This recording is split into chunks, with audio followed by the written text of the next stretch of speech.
there again this year. So we're looking forward to a great event. It'll be at Primo's on the south side for lunch, like last year. What else? We have plenty of tables. We will probably no longer have what I would call a guest speaker. We're going to be Bob Lovell, if you were at the event last year, did such a great job interviewing all the Final Four coaches and one player that all the feedback we got was, why have a speaker? We have Kyle introducing and announcing scholarship winners and athletes of the year.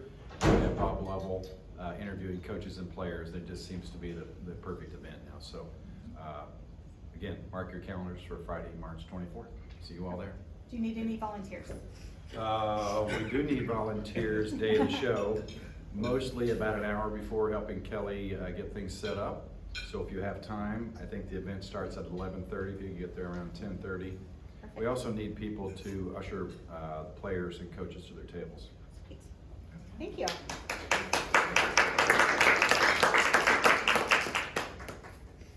So as we're talking scholarships, so we have the Abe Lincoln coming up, we've got the basketball scholarships coming up. We also have Marion County Female Athlete Award coming up as part of the IndyStar Sports Awards. This year it's taking place on April 19th. It'll be back at Clues Hall. It's a phenomenal program. The club does have a block of tickets if anyone's interested in joining us and celebrating our athletes.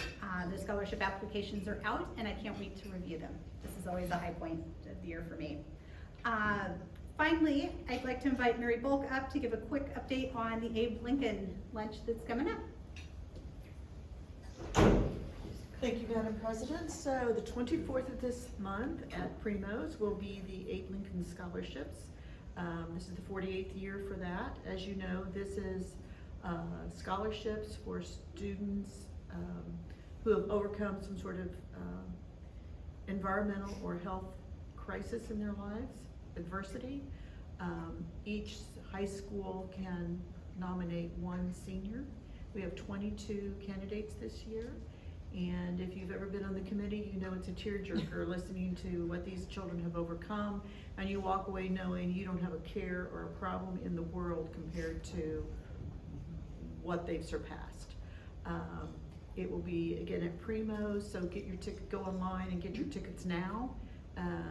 So you've got a spot. If you want to buy a table, that would be great. If you want to help be a host, a table host for some of these kids, just let us know and we'll sign you up. It's quite an enjoyable experience. Thank you.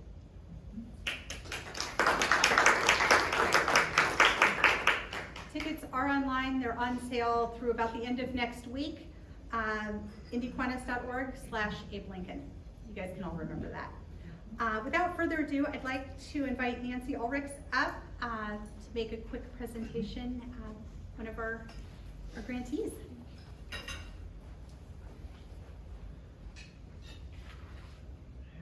Okay, so in addition to the community grant program, the Kiwanis Foundation provides a speaker honorarium each quarter in honor of the fantastic speakers who visit us. I'd like to welcome Ernest Disney-Britton to share with us a little about Any Given Arts Indy.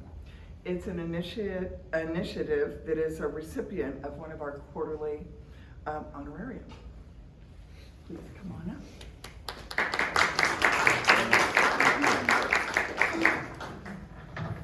Good afternoon, everyone. I was lucky enough in 2015 to be sitting with a group of arts educators here in Indianapolis who said that, well, we have this gift from the United Way for $30,000. And they want us to use it for some arts education initiative. And so they said, well, we could spend it on buses. There's always a need for kids going to arts organization events. But what if we invested it in a multi-year strategy to ensure that all 22,000 K through 8 students in Indianapolis public schools had the opportunity not only to go to arts and cultural events, through buses and other forms of support, but also as a way of providing advocacy so that every kid during their school day had the opportunity every week to have visual arts classes and also a performing arts class. So music and visual art every week for K through 8 students. Now, what we started off first doing was to do a complete assessment. Is there a gap? Are kids in our biggest regional public school system having access to arts and culture? And the answer was a resounding no. While our sort of suburban peers, those kids have K through 8 and high school have access to fiber arts classes and theater and all kinds of activities. The kids who are closest to our central district here occasionally had a music class or occasionally had a visual arts activity, and we saw that there was about a 70 to 80% gap between what we were seeing in terms of our peer districts and what we were seeing in Indianapolis public schools. We committed at that time to launching Any Given Child Indy. So, Any Given Child Indy is a collective. It is a collective of all the arts organizations here in town. It is in partnership with Indianapolis Public Schools.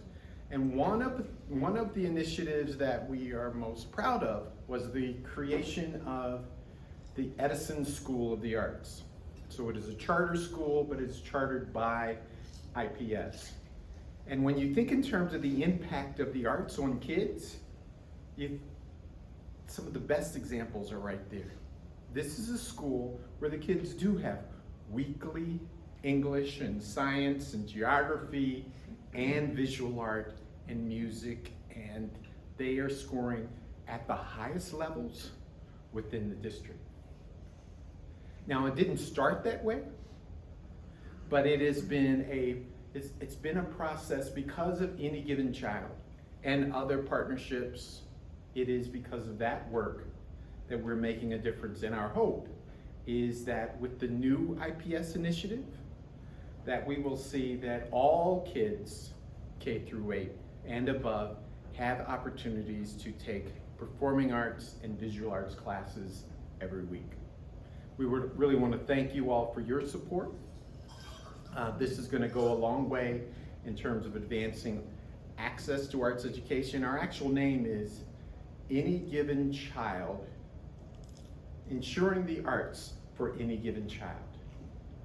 And you're a part of that, so thank you.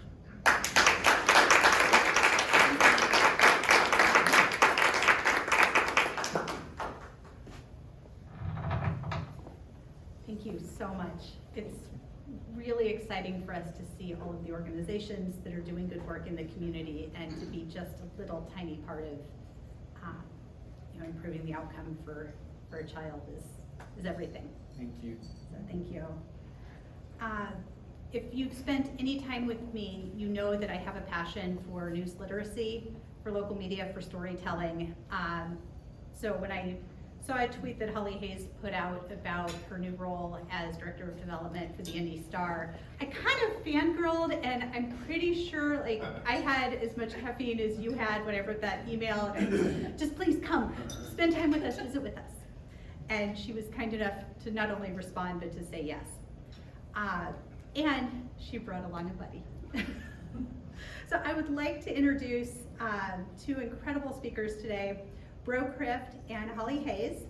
Bro joined the IndyStar in 2021 after leading the Montgomery Advertiser as executive editor and holding leadership responsibilities for newsrooms across Alabama and Louisiana.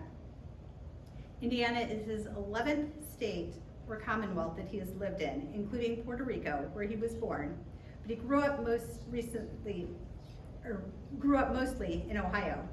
A huge fan of college basketball, he once drove 25 straight hours to Davidson, his alma mater, to see them play in the 2002 NCAA Tournament, and believes The 2003 first round games in Indianapolis were the best set of games he's witnessed that didn't include an upset.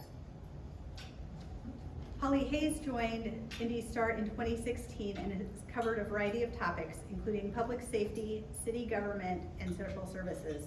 In her new role as Newsroom Development Director, she manages the Star's philanthropic and community partnerships with the goal of growing the IndyStar's staff and deepening coverage of Central Indiana. Thank you. Her work has been recognized by the Hoosier State Press Association, the Indianapolis professional chapter of the Society of Professional Journalists. She's a Bloomington Townie. She got her start at the Herald-Times newsroom and later served as editor-in-chief of both the Indiana Daily Student and the Arbutus yearbook. She holds a bachelor's degree in journalism and Spanish linguistics from IU. You're gonna need to talk to my stepson. In her free time, she's pursuing a master's degree at the IU Lilly Family School of Philanthropy. Without further ado, please help us welcome our IndyStar friends.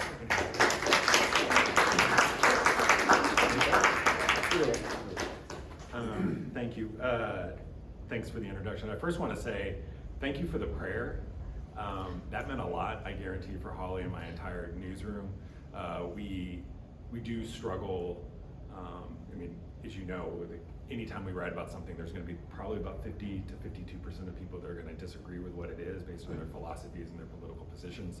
And sometimes that can turn into anger, which can hurt a lot of the members of the newsroom, personally, not just professionally. We went through this past year with some of the coverage that we had related to, after the Supreme Court decision related to Roe v. Wade. And we were at the heart of a very large national conversation because of some of the reporting that we did. I am Bro Krift. I was born in Puerto Rico. All right, you got it. Better there? We good? Okay. I was born in Puerto Rico. My father was actually a pilot in the Navy. He was a hurricane hunter. He flew into the eyes of hurricanes. And met my mother in the Azores because she taught overseas through the Department of Defense, taught art in the Philippines, and then met my father in the Azores. I have lived all over the country, but I consider to be very Midwestern. I went to high school in Columbus, Ohio at Columbus Academy, went to college in North Carolina at Davidson. I found my way into journalism. I played baseball at Davidson. It lasted one at bat. It was 4 pitches, 3 of them were strikes.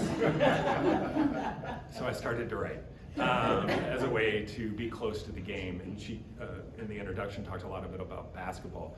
I am obsessed with basketball, so I love Indiana because of it. When I visited grad schools, I literally stopped in Newcastle and went to the Basketball Hall of Fame because I wanted to see it. I sent a friend a postcard of, why am I forgetting his name? Famous actor. Oh my gosh. There's a picture of him when he was in high school playing basketball. Steve Alford? No, Oh. but it's okay, don't worry about it. And That's why we have fact checkers. exactly. And I did go to the NCAA Tournament here in 2002 when I was in grad school. I actually have a picture of my friend dressed as Jimmy Chitwood on the Hinkle Fieldhouse court. I'm not kidding. He self-made the outfit. It's wonderful. I show that picture all the time. And I love what I do for a living because it allows me to be connected to a community and to be able to speak like this and to tell stories about who people are and why they live where they do. I can't imagine being in an office and not being disconnected to what's going on in the community. Like if I was an accountant, sorry if you're an accountant, or a lawyer, there's just something that happens because I am invested in telling the news where I know what's going on. And it surprises me how many of my friends who are highly educated, very successful people that don't have that same connection. It happens instantaneously and I wouldn't do it. And you get to make a difference. And so you probably ask, well, why did I come to Indianapolis? Came to Indianapolis because of the difference making journalism that happens here on a daily basis. I understand a lot has changed in the news industry. I know many of you have been long print subscribers. Your fathers and mothers were print subscribers. You were raised on one of the morning or afternoon papers, and that newspaper of record does not exist the same way. That's the changing business model, so it's not that way. But this newsroom is by far top-notch, one of the best newsrooms, if not the best, for a mid-sized metropolitan area. not just because of the awards that it wins, but because of the connection it has that goes back to the Pulliams, to the community, and the willingness of the newsroom and the people that live or that work there and live here to tell the story that is that Hoosier story. In 2017, might have been 18, I was the editor in Montgomery at the Advertiser, and the Larry Nassar trial happened in Michigan. And I remember the stories, the first breaking stories related to USA Gymnastics, because I had just started in Montgomery, and it was powerful stuff that we actually ran across the entire USA Today network. When he was convicted and they had the victim impact statements, because people, and there was about, I don't know, 5, 6 dozen women that presented the impact that Larry Nassar had on them. I mean, it was this huge national moment, weeping, like, just in this, there was this connection between the women being in the same room of understanding this shared experience, painful, but a shared experience. I remember looking at that and thinking, wow, that does not happen if it doesn't happen for those 3 journalists and editors here in Indianapolis breaking those original stories. So the morning after that, I sent a note to Tim Evans, who's now our investigative editor. I did not know him and the other reporters at all, but I sent him a note and just said, hey, I'm proud to be in the same profession as you. I know this is a hard time for you to feel something because of the pain that was there last night, but like, thank you for doing what you do. So I think back to that email and I think about what the IndyStar does, and that's ultimately, like, I want to be a part of that and lead it. So given that, you ask, like, what is our mission? So we consider ourselves to be a part of the community. Yes, we're like the bad uncle that always brings up the evil things that happen and you're like, darn you. But we have a shared mission for the greater good of Indiana and Indianapolis. It's at the heart of our mission statement. Also at the heart of our mission statement is telling, like I said before, the story of who we are and how we live together. I think that's a part that we've lost a little bit, not just to us, but just journalism in general, why we chase subscriptions and stories that grow audience. But also the thing that we do really well that's part of our mission statement is the accountability reporting and investigations. And so I've been, and what Holly will talk a little bit about, is trying to figure out how we can get more of that community journalism out of our newsroom and telling that story of who we are.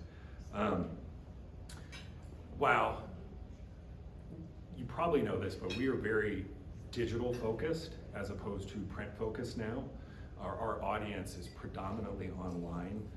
We have 4.2 million unique visitors to our IndyStar.com a month, and that accounts for about, on average, 18.5 million views. We are actually growing from a digital subscription standpoint from 2021 to 2022. It was 30% year-over-year growth in digital subscriptions, and then this last year it was 14%. You're gonna say, well, why did it go down? I'm gonna beat you to the answer. We obviously sales, right? Sometimes you offer sales $1 a month for 12 months. And so 14% was tops, one of the top in the company as they've changed the pricing for the subscriptions. And we also are the 3rd largest newsroom in the entire USA Today network, which is Gannett, our parent company. Gannett is the largest traditional newspaper company in the country, but only Phoenix and Detroit are larger than us in terms of audience.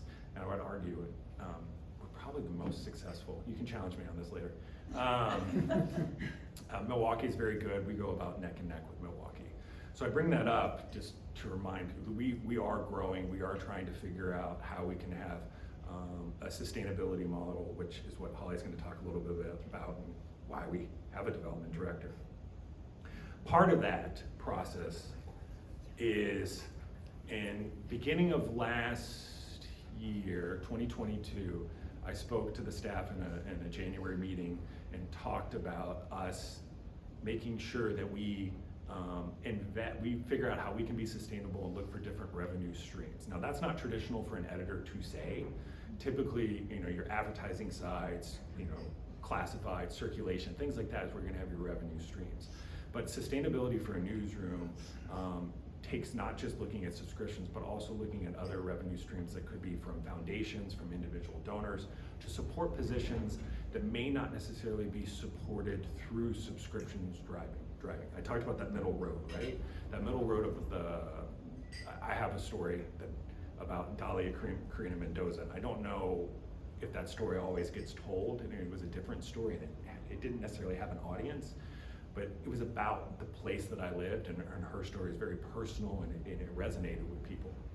And so we have to look for ways for us to create those positions within the newsroom, because it can be difficult to keep them when what drives audience for this, and you probably won't be surprised by this, so what do you think drives the most audience for us?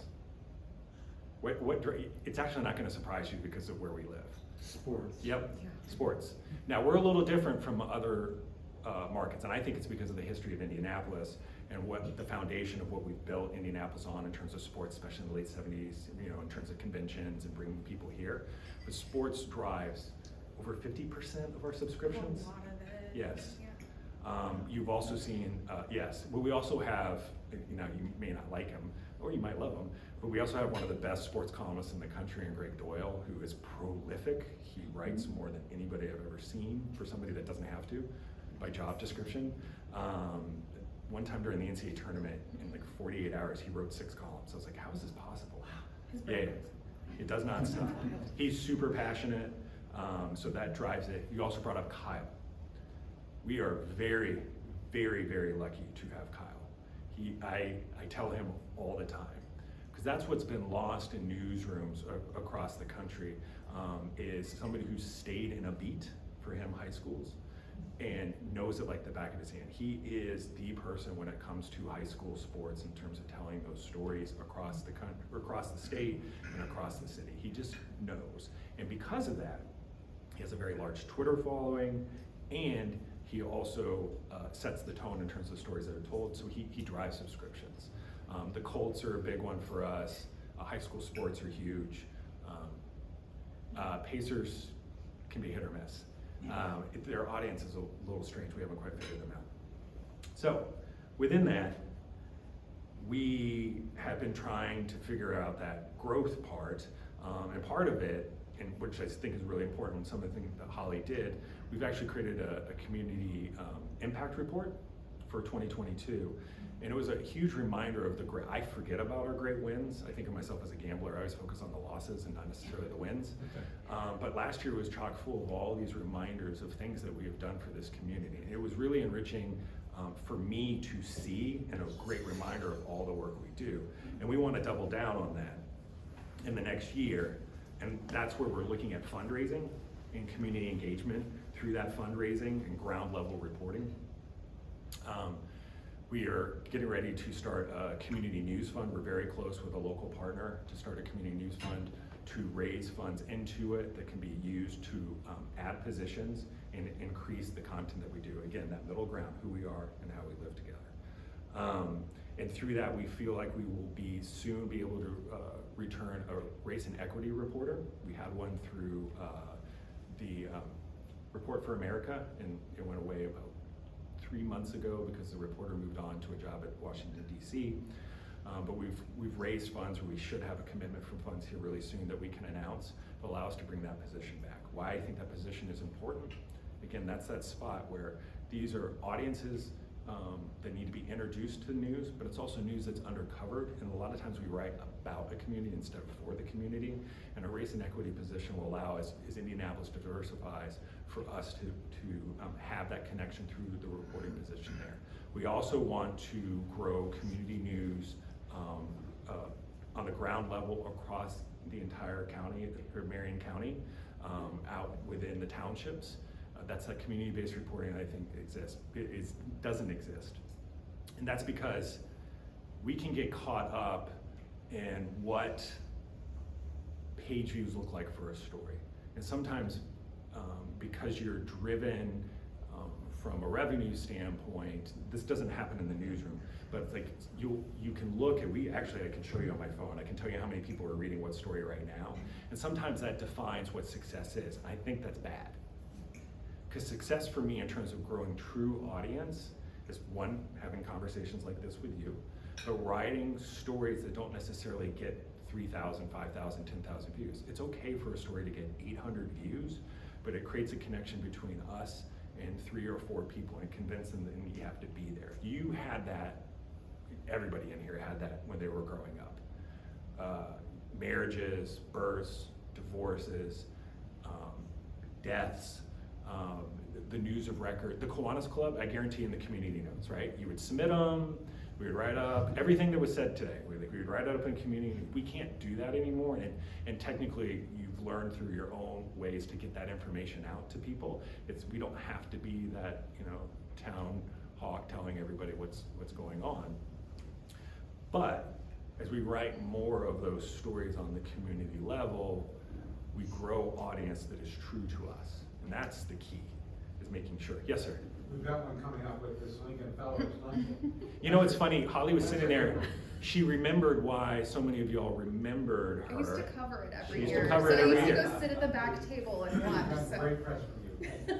Come back, we'll give you a Yes, better come seat. back. Yeah. It really is the most moving event every year. It's amazing. Yeah. And I think over time, this is how you get an engaged community from a democratic level, and then we grow audience, and make that something sustainable. Then you'll ask, well, so why did you? Holly was a reporter for 6 years here. Yes. 6 years. Yeah. I've always believed in this model. In Montgomery, we were able to raise funds to bring back an Alabama beat writer to cover football and basketball at Alabama, and do we had some other grants and things to grow. We actually grew our newsroom a little bit. And when I came in, I was talking to Holly in one of my one-on-ones, and she talked about her passion for how to figure out to create news as sustainable models. As she said, she's in the Lilly School of Philanthropy. She has an amazing rapport and reputation to people across generations. She understands what the news value, and ultimately, she's a Hoosier through and through. Except for one thing, she's literally never been in Assembly Hall except for her high school graduation, which blows my mind because she's from Bloomington. It always blows my mind. But I think about the movie Breaking Away, she is the townie. I'm the Dennis Quaid townie. If Yes. anybody is familiar with that movie, that grew up in the shadows. Even though of she went to university. IU, she loves that. But there's a passion for this place. She understands the sense of place. She understands the importance of IndyStar. She was raised in that newsroom. She was a Pulliam Fellow for us and hired right after that. And I'm a believer from a leadership standpoint. If you look at a newsroom, yes, we technically lost a reporting position by me promoting her into this development director. But it is already paid off based on the commitments that we've had from grants to sustain some positions in our newsroom because I put her in there. And if somebody has a passion for something and they want to be good at it, and it benefits the parent company, and it benefits that person in terms of their growth, it is a no-brainer to put them in that position. Now, it took me 8 months to convince the company of that, but we did it nonetheless. So let me introduce Holly, have her come up and talk a little bit about the work that she's doing and why we're doing it.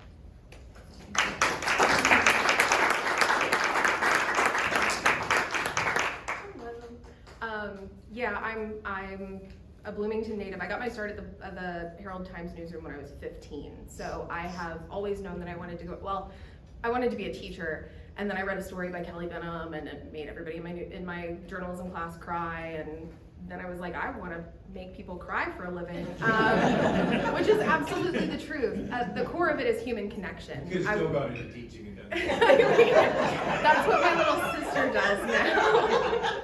My little sister is a 6th grade teacher. I hear There's the a lot, stories. right. There's a lot that happens there.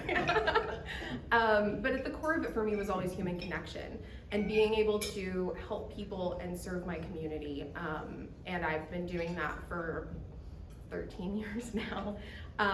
So as Bro said, I've been at the Star for 6.5 years. I've been a reporter the entire time. Got my start covering crime at night. So I listened to the Scanner. I used to dream in Scanner chatter for like 2.5 years. I've covered social services. I have covered nonprofits and philanthropy. I have covered general assignments. So anything that was going on, I was there. Let's see, I most recently covered DCS and the child welfare system. I've plugged a lot of holes in the IndyStar newsroom. The Star has undergone so many significant changes in just the short time that I've been there, right? And because I've worked in a couple of different roles, I've filled a lot of different beats. I was an interim editor for a year. I recognized pretty early on that if I wanted to keep doing this thing that I love, that if I want to keep making connections with my neighbors and helping my community, we're gonna have to do something to make sure that we can keep doing that, right? Because there is a lot changing very quickly. The business model we have known for a long time is not going to be as sustainable as maybe we thought it would have been in the 90s. And because I love it so much, and because I love this newsroom in particular, I mean, Bro's right, I grew up in this newsroom. I started working in newspapers as a child, but I really grew up in this newsroom. I just feel so strongly about serving this city that I, in 2020, started talking to leaders in the newsroom about trying to figure out new ways of growing our staff and making sure that we could really be here for the long haul. I landed in the newsroom right before those initial USA Gymnastics stories started running. I remember being an intern and just looking at my colleagues, and I could not believe I was in the same newsroom as these people. And the very idea that like we may not be able to do that at the same rate or be here in 20, 30, 40 years, you know, whenever the next big changes come, because they're always coming, it breaks my heart. And so 2020, I was like, we need to start looking into different ways of doing this. Of course, I was having those conversations in the middle of covering the pandemic. I was on the team that was on the ground covering the protests. So I'm like, I understand that this maybe isn't the top priority right now. But by early 2021, I kind of decided, okay, I'm gonna enroll at the School of Philanthropy, and I'm just gonna start kind of pushing us in this general direction. And kind of in the year or two since, we have participated in the Local Media Association Report for America Sustainability Lab, where we've really been able to take a look at our business, but also our place in the community. It's been a really lovely reminder of why we do what we do and why we're gonna keep fighting for it. Building the impact report has been part of that, but also having a development director, to me, was critical because I couldn't keep doing what I was doing, editing people, writing stories, and also trying to connect with neighbors and funders and trying to raise money to support our work. So the fact that we even have a development director is incredibly rare for the USA Today network. It is not brand new to for-profit papers. The Seattle Times actually is probably the best example of this. They have at least 27 reporters on their staff that are supported by grant or community funding. And more papers are kind of jumping into this. So my goal, my hope, and Rose as well, is that we're gonna be able to find a path to sustainability, whatever that looks like. First, we need to stabilize. That's kind of the phase we're in. And then we're gonna continue to grow and continue to find new ways of covering the city and making sure we're doing it the right way. And so that, I think, is probably the biggest, that for me is why I'm here doing what I'm doing and why I hope that I get to keep doing it for a long time. We wanna keep telling stories. So, Ro, was there something you wanted to say? No, I don't think so. Okay.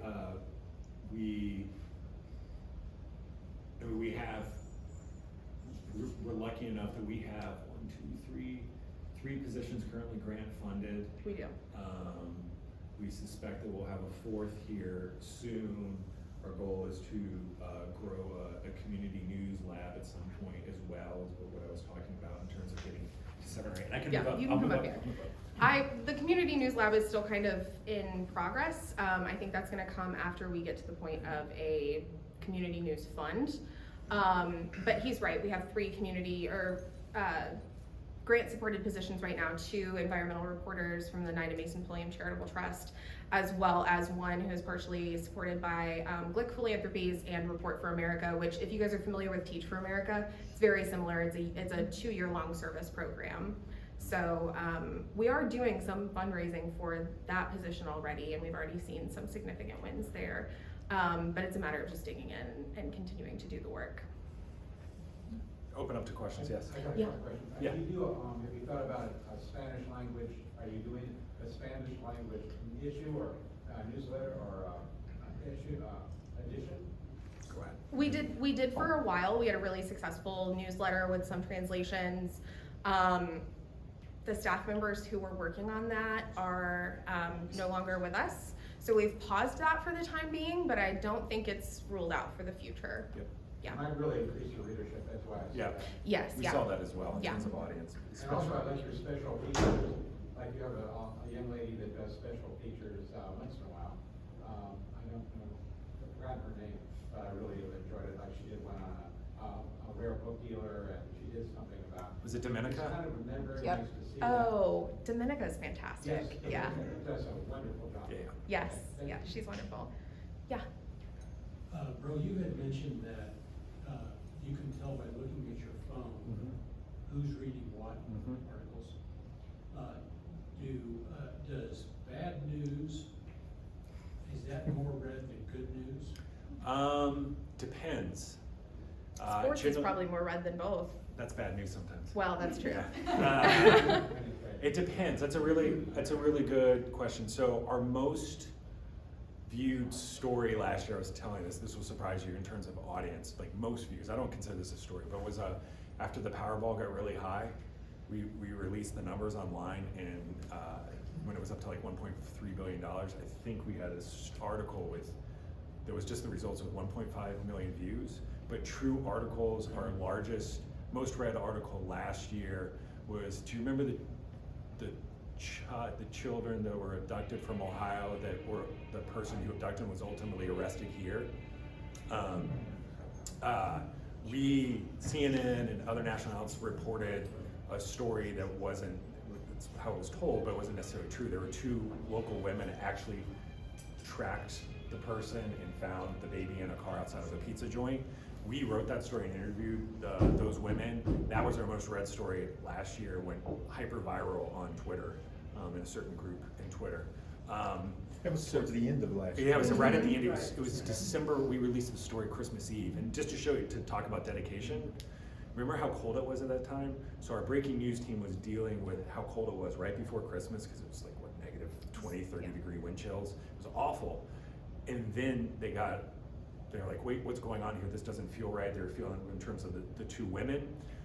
The editor and the reporter who did that story met at a McDonald's on Christmas Eve and finished that story, because it was like a middle ground, and published on Christmas Eve, which was, that was also a Saturday. And so they weren't supposed to be working, but they just wanted to get that story out and get it right. And well, thankfully they did. So, yes, people do respond. We have actually changed our public safety, plan, Yeah. mission, in terms of how we cover public safety and breaking news, particularly related to crime. That idea that bleeds, it leads, because we could chase views very easily, like the same way that you would like rubberneck a wreck. But we don't believe in the long run that was best serving, as much as doing higher level accountability and in-depth enterprise reporting related to public safety within neighborhoods, where it may be of concern, or even outside of the neighborhoods where that may be of concern, because it's a concern across the community regardless. Because that's the information that we can provide that other people can't. So breaking news is up there, but if you write a really good, heartwarming story, and this one involves a little bit of tragedy, but if you all are avid readers, Dana Bimbo for about 1.5 years followed a young couple, they were swimmers and divers, through their love and relationship and ultimately his death. I consider that to be a heartwarming story, because that's about love and loss, and right, it's about human connection. That story was wildly popular. Yeah. I mean, every single time, it was always one of the most viewed things. So when you have a very good writer coupled with good reporting, and they tell stories about human connection, it works. We started a series called the 317 Project, based off of an idea from one of our longtime photographers, Bob Shear, and something that I've wanted to do for a very, very long time. There's over 200 plus neighborhoods across the city of Indianapolis. Some are very small and you've probably never heard of. I certainly haven't. Some are large, right? And he would go into neighborhoods oftentimes for stories related to the bad. And people would say, you're only here when X happens. Why? And he's held on to that for years. And so he's like, well, what if we did something where we told a story from every neighborhood once a week across the entire community? So that's what we're doing with the 317 Project. It's 317 because when we make the reporters write the stories in 317 words or fewer. So it's a quick human interest story. It can literally be about somebody's love of plants. It could be about somebody opening a barber shop. It could be about their rooster in their front yard. But what I believe, the reason why it's 317 words, there was a St. Pete Times for a long, long time. It's called the Tampa Bay Times now. It was a writer's paper. I grew up loving it early in my career because I wanted to be a writer's writer. I just have a passion for storytelling like Holly does in terms of that human connection. And there was a man there who went on to the Washington Post and won a couple Pulitzers. He was the night cops reporter, just like Holly. And he wanted a pathway for him to tell stories about humans and lives. So he started a series called 300 Words or Less. And he wrote one of the most magical stories I've ever read in my entire life called After the Sky Fell. And it was about a man who operated a toll booth in the middle of the night, which I'm sure you've been through a toll booth. You're like, why is this person here? And he told the story of why that man was there. It literally will make me cry right now because it's all about the love of his wife and how he ended up in Florida from New York, which is a total Floridian story. People essentially immigrating down to Florida.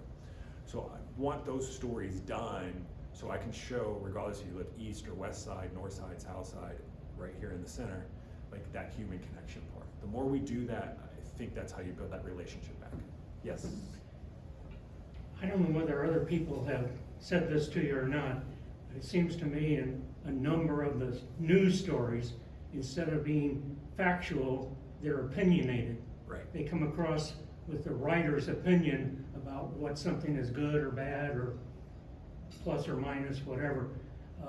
I think that belongs on the editorial page. Right. So, yes, people do say that. With news stories, we obviously try to avoid that as much as possible. I think journalism has changed a little bit over time, and it's evolving to where it toes the line from an accountability standpoint, or an analytical standpoint, I should say. And sometimes when you're towing that line of analysis, if the editing isn't good, what you're referring to can bleed over. You'll see that most, and where it's most accepted is definitely within sports. Like the way a sports writer writes about the Pacers' performance on Friday night, they're gonna have a little bit of a tinge of analysis that can These be are almost more opinion. like front page, the first section as Right. opposed to sports. Right. No, I understand that on sports. Yep. I read some of these articles and I think, that's just telling me what they think I should think about something. I think about this in terms of how journalism has changed over time and the next generation of journalists and like advocacy journalism, because you do want to be an advocate for your community, but ultimately like what stories we choose to cover from the ground up and how that influences and shapes what we are. And ultimately, none of us, we are not, I mean, I always admit this, we are not objective. Like where I am from and I was raised by influences the stories that I find interesting or the issues, and ultimately how I attack them. I have to be conscious of that. In fact, in my newsroom, I have to be conscious. We talk about this, well, I do. I talk about it a lot related to, say, accountability reporting on the city and finances, like an investigation about housing insecurity versus how they spent money in whatever department at the city. Both of them serve the same purpose. Are we drawn more as a newsroom to stories about housing insecurity, and we're not necessarily looking in the other places? But that's a real hard balance with a full staff. Yes, sir. Something you brought up gave me an idea, kind of a wild idea. You said most people like the sports page, and that rings a bell with me. That's why I get the paper. Have you ever thought about, or maybe you should think about selling the paper in parts from a business? Just sell the sports page, or the headlines, or the commentary, so that people, for less money, so they can buy what they want. Yep. So along the same lines of thing that I thought about, this is half-baked, so don't hold me to it. We actually... It's on video. Yeah, Yeah. yeah, I've Good been to see you. recording you the entire time. It's still on The, already. we have newsrooms across the USA Today network across all of Indiana. The only markets that we are not in that you would consider major would be Terre Haute and Fort Wayne, Gary too. So Lafayette, Bloomington, Evansville, Richmond, Muncie, South Bend, Indianapolis. There are sports writers across the entire, all of Indiana. If if I was gonna have a side project, I would figure out how you can connect all of those markets from a sports telling standpoint and essentially do what you're talking about and selling that as a bundle and reconfiguring your sports department around, yes, we have a sports reporter in Martinsville, and he needs to probably cover Martinsville on Friday night, but what if he didn't? What if you took all those sports reporters and you looked at them and I said, hey, we're gonna start a company up that's gonna cover Indiana sports, and we're gonna give you 20 reporters. You'd be like, whoa. But imagine covering imagine 4 Kyles across all of Indiana, split into quadrants, or you had 1 Kyle and 4 other people doing it. That is a powerful network of storytelling related to sports, and you could do it at different graduating levels. Now, that's a very big project, and it's not one that I would necessarily be able to convince other people of, but it just makes sense to me. I've thought it ever since I moved here. Bill, do you want to fund that? Yes. Yeah, I would love to talk to you about that. I've got cards. Yeah. And following up with sports. Yes. It used to be that a game was played in the evening, 7 o'clock to 9 o'clock, and we read about it the next morning. It doesn't happen anymore. Does not. What's the problem? It's not a problem. Well, I mean, it is a problem for the reader like you. The deadlines have changed in terms of printing.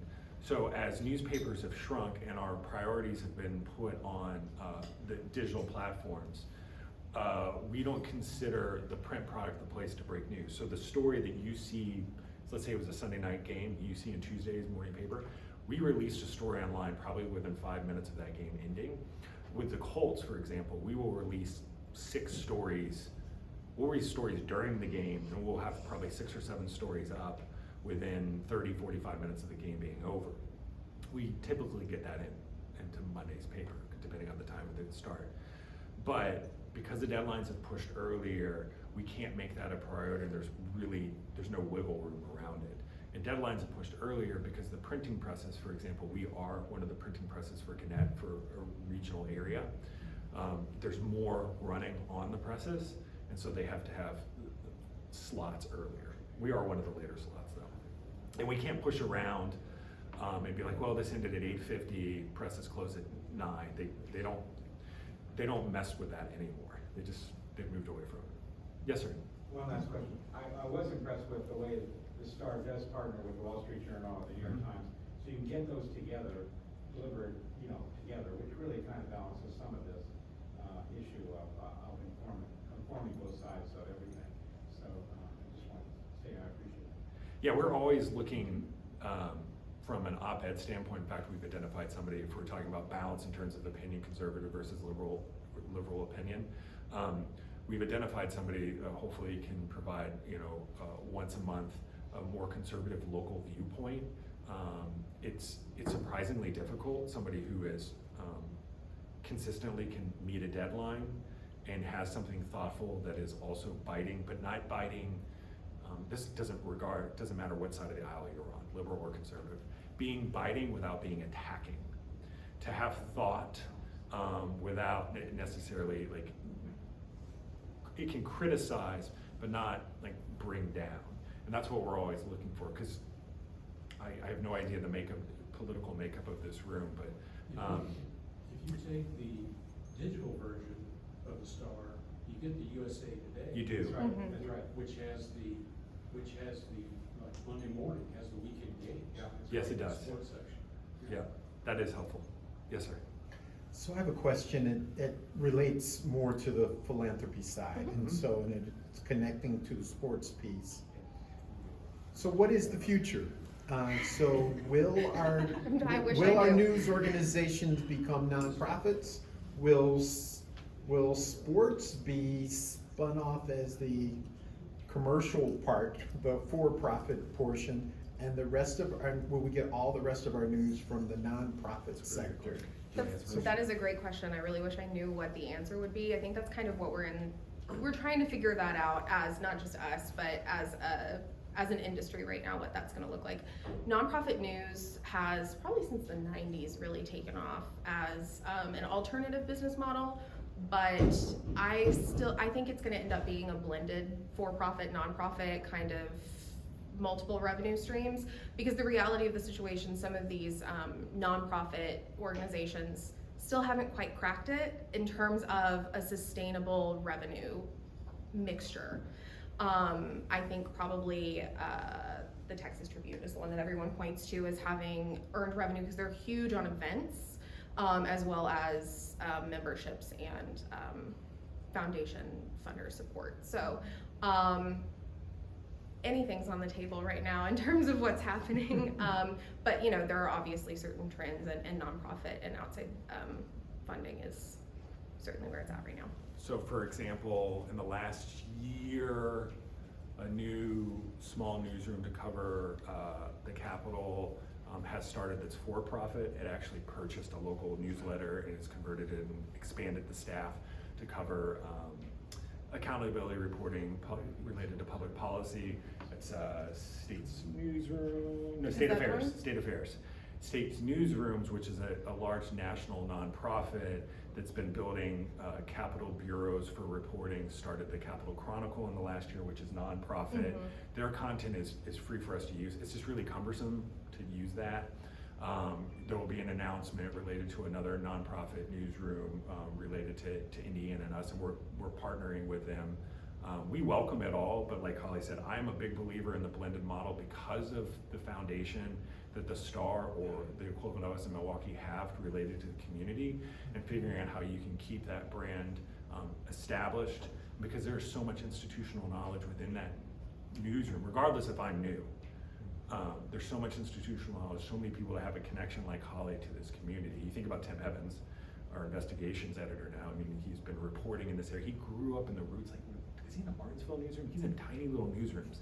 And he became one of the best investigative reporters in the entire country. But it's all rooted, he's from Illinois, but it's all rooted here in central Indiana. So blended model seems like the way to go, because there are revenue streams related to sports, right? So how do you sustain that all together? We want to thank you for coming today, and maybe this was a focus group for you. Oh yeah, always. Maybe a focus group, maybe you could put together would help you as well, from the community, broad-based.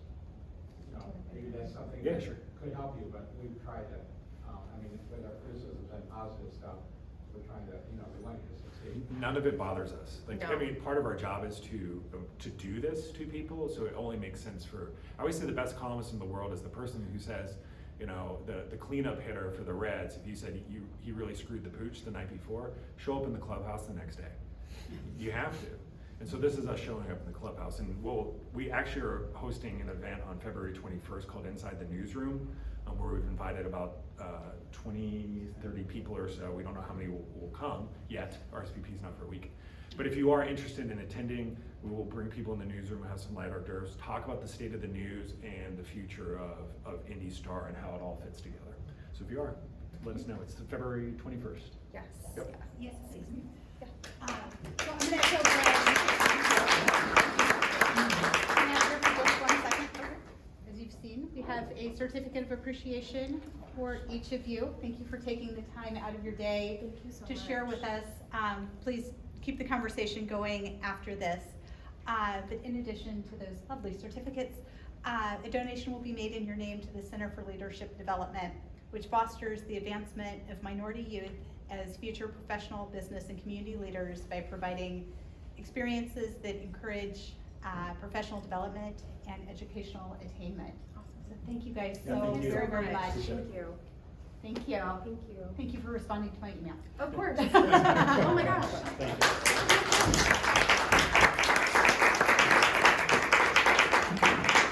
So as always, thank you for the thoughtful questions and dialogue, and please keep it going. We will see you online next Thursday. With that, meeting adjourned.